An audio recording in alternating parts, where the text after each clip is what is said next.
Primeira delas, quando se fala em qualquer grau de jurisdição, esse é o maior cuidado que a gente tem que tomar.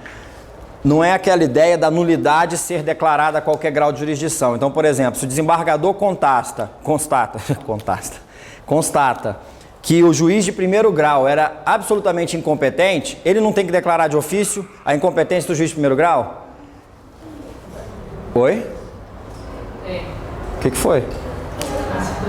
Hã?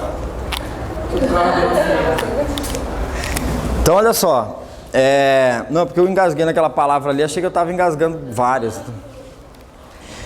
Agora, nesse caso aqui da incompetência relativa, não quer dizer que você pode chegar no TJ com uma exceção de incompetência relativa e arguir a incompetência relativa do juiz de primeiro grau. Perceberam a diferença?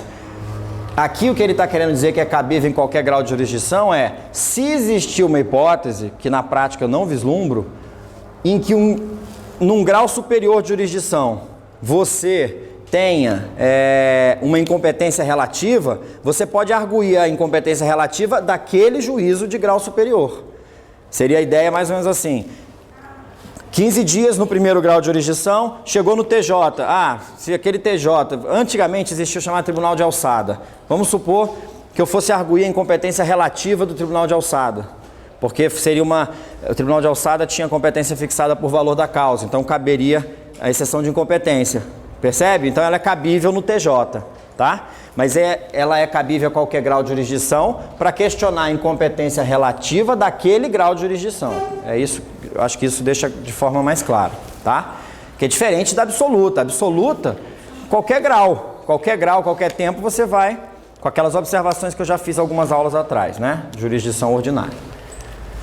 Segunda coisa, diz assim, qualquer das partes. Mas na prática, alguém aí já viu exceção de incompetência apresentada por autor? O autor propôs a ação, ele que indicou o juízo competente, não foi que a gente viu? Primeira linha da petição inicial.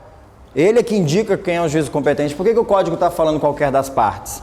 Então a gente tem que agora sair um pouco do dia a dia e pensar um pouco na teoria.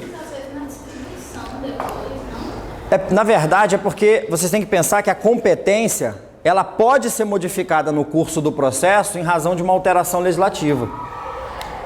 Vamos supor que venha uma norma e diga, o tribunal perceba o seguinte: olha, existem muitas ações nessas varas cíveis aqui dessa natureza. Eu vou criar uma vara específica para cuidar de causas até 100 salários mínimos. Então usou o critério do valor da causa para especificar uma competência de uma vara específica.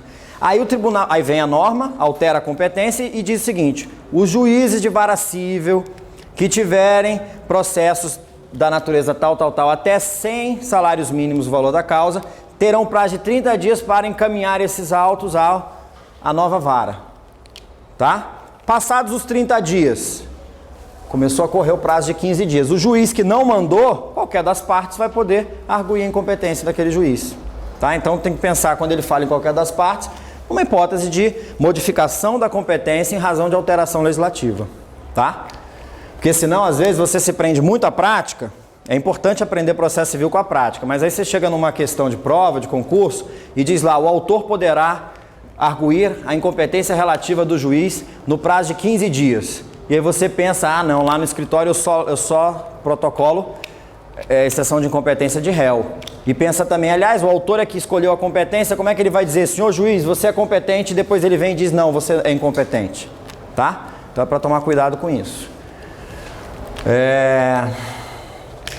Uma outra observação, essa já é mais criação jurisprudencial, não é legislativa, e a doutrina também vai nesse sentido, é que a exceção de impedimento,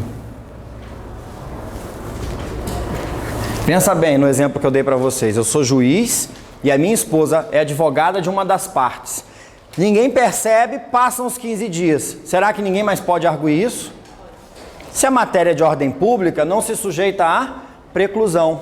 Então, eu botei um asterisco aqui. Esse prazo de 15 dias, muito embora literalmente esteja dizendo aí que essas exceções são cabíveis no prazo de 15 dias, o impedimento não está sujeito a prazo de 15 dias. tá? O juiz tem a obrigação de declarar o seu impedimento, a obrigação dele, é matéria de ordem pública, ele tem que fazer de ofício. As partes podem fiscalizar isso a qualquer tempo, os graus de jurisdição superiores podem fiscalizar isso a qualquer tempo e declarar quando estiverem exercendo jurisdição. O Ministério Público pode impugnar, ok? Então, e se cair na prova, como é que eu penso? Se estiver vinculando ao CPC ou à lei, 15 dias, tá? Se focar só em aberto, impedimento não está sujeito ao prazo de 15 dias por tratar-se de matéria de ordem pública. Aí é verdadeiro, ok? Agora, de acordo com o CPC, apenas as exceções de incompetência e suspeição estão sujeitas ao prazo preclusivo de 15 dias. Falso.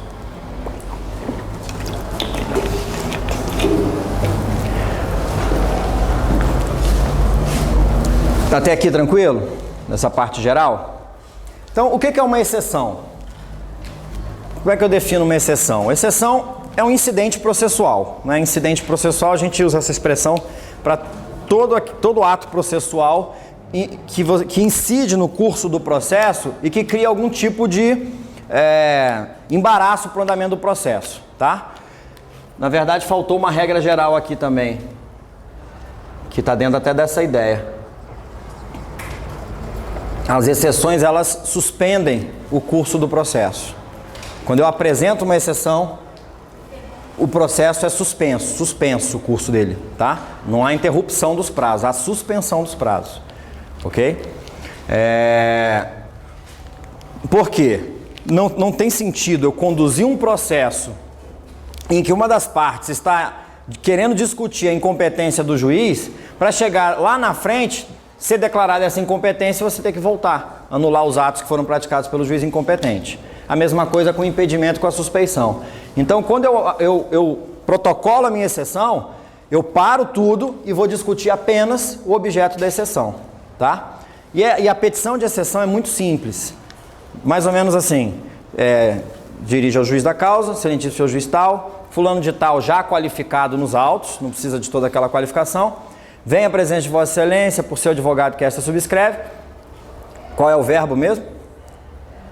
Arguir, exceção de incompetência relativa, vou usar o exemplo da incompetência, nos seguintes termos, 2 pontos. E aí diz, 1, de acordo com a norma tal, com o artigo 100 do Código de Processo Civil, as ações que versem sobre separação, conversão de separação em divórcio e divórcio, deverão ocorrer no foro da residência da mulher. A ação foi proposta no foro do domicílio do marido. Diante disso, há de ser declarada ou reconhecida a incompetência relativa de Vossa Excelência e os autos encaminhados a uma das varas de família da comarca do Rio de Janeiro. Só isso. Antes exposto requer, isso, tudo tá. Termos em que pede deferimento e assina, tá? É bem simples. Junto à documentação, foi impedimento, a documentação que comprova a situação do impedimento, se for suspeição, a documentação comprova a suspeição e pronto. O juiz ouve outra parte e decide, tá? Oi? Por exemplo, se for exceção de suspeição, vai caminhar o próprio juiz que está... Vai, mas você vai ver que tem uma regrinha diferente, um pouco diferente da incompetência. A ideia é a seguinte, na incompetência, se o juiz disser, não, eu sou competente, a parte que se sentir incomodada, que recorra, não vai ter tanto dano, né? Como você chamou a atenção, a suspeição e o impedimento são mais fortes. E se eu estou alegando que o cara é suspeito, e suspeito você ainda pegou o exemplo mais correto, porque o impedimento ele é evidente, né? Qualquer documento comprova. A suspeição, como é que você vai provar que o juiz é, por exemplo, amigo íntimo de uma das partes? E aí fica, o juiz olha aqueles documentos, não, eu não sou amigo íntimo dessa pessoa não, eu tenho só um relacionamento social. Eu dou aula na mesma faculdade que ele e a gente se encontra aí 2 vezes por semana na sala dos professores. E aí a pergunta dela foi, ele é que vai decidir sobre isso? Ele, a princípio, vai decidir, mas olha o que dispõe o artigo 314.